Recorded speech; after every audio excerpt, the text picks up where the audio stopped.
요즘 건강 프로그램 보면 소금은 무조건 줄이라고 하잖아요. 정말 소금은 우리 몸에 백해무익한 걸까요? 글쎄요, 그게 그렇게 단순한 문제일까요? 소금에 대한 오해가 꽤 많습니다. 오해라고요? 소금 많이 먹으면 혈압 오른다고 그렇게 강조하던데요. 네, 물론 과도한 섭취는 위험하지만 그렇다고 소금을 완전히 배척하는 건 다른 문제예요. 그럼 소금에도 좋은 점이 있다는 말씀이신가요? 그러며 우리 몸에 필수적인 미네랄이 바로 소금 속에 들어있죠. 오늘은 그 속설과 과학적 진실을 파헤쳐 볼까 합니다. 하지만 과도한 소금 섭취가 고혈압의 주범이라는 건 이미 잘 알려진 사실 아닌가요? 맞습니다. 세계보건기구 WHO는 하루 나트륨 섭취량을 2000mg 미만으로 권고하고 있습니다. 그 이상 먹으면 어떤 문제가 생기나요? 나트륨을 과다 섭취하면 몸속 수분 균형이 깨져 혈액량이 늘어나고 이는 혈압 상승으로 이어지죠. 결국 심장병이나 뇌졸중 같은 심혈관 질환 위험도 커진다는 얘기네요. 네, 게다가 위암 발병률을 높이거나 신장 건강에도 악영향을 미칠 수 있습니다. 듣고 보니 역시 소금은 조심해야 하는 대상이 맞는 것 같아요. 특히 가공식품이나 외식을 자주 하는 현대인들에게는 더 주의가 필요합니다. 하지만 소금이 무조건 나쁘다는 건 오해입니다. 소금은 우리 몸에 꼭 필요한 필수 영양소이기도 해요. 필수 영양소요?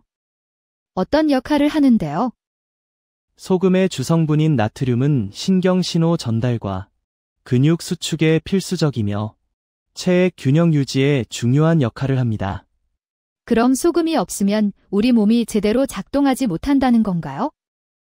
정확히 그렇습니다. 저나트륨혈증은 심할 경우 의식 저하와 경련, 심하면 사망에 이를 수도 있어요. 생각보다 훨씬 중요한 존재였네요. 그래서 적절한 양의 소금 섭취는 건강 유지에 필수적이라고 할 수 있습니다. 그렇다면 우리가 흔히 말하는 나쁜 소금과 좋은 소금이 따로 있는 걸까요? 좋은 소금, 나쁜 소금이라기보다 어떤 형태로 얼마나 섭취하느냐가 중요합니다. 아, 소금의 종류나 조리법 같은 게 영향을 미친다는 말씀이시죠? 네, 보통 가공이 많이 된 정제염보다는 미네랄이 풍부한 천일염이나 암염이 더 좋다고 알려져 있죠. 그럼 식탁에 놓인 소금통만 줄이면 되는 게 아니었네요. 가장 큰 문제는 바로 숨어있는 나트륨입니다. 빵, 과자, 소스, 국물 등 가공식품에 엄청난 양의 나트륨이 들어있어요. 정말요?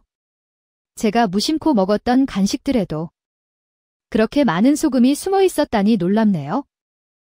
우리가 모르는 사이에 나트륨을 과다 섭취하게 되는 주된 경로인 셈입니다. 그렇다면 소금 섭취량을 줄이려면 가공식품부터 확인해야겠네요. 결론적으로 소금은 무조건 나쁜 것이 아니라 과하게 섭취했을 때 위험한 물질입니다. 우리 몸에 꼭 필요하지만 적정량을 지키는 것이 가장 중요하군요.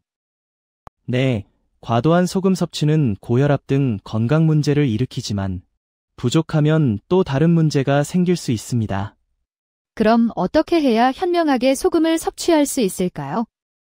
가공식품의 영양 성분표를 확인하고 외식보다는 집밥을 통해 염분 조절을 하는 것이 좋습니다. 그리고 신선한 채소와 과일을 충분히 섭취해서 나트륨 배출을 돕는 것도 중요하겠네요. 맞습니다. 균형 잡힌 식단과 함께 소금을 현명하게 사용하는 것이 건강한 삶의 지혜입니다. 오늘 대화를 통해 소금에 대한 오해를 풀고 올바른 지식을 얻게 되어 정말 유익했습니다. 다음에 또 다른 속설을 함께 파헤쳐 볼까요?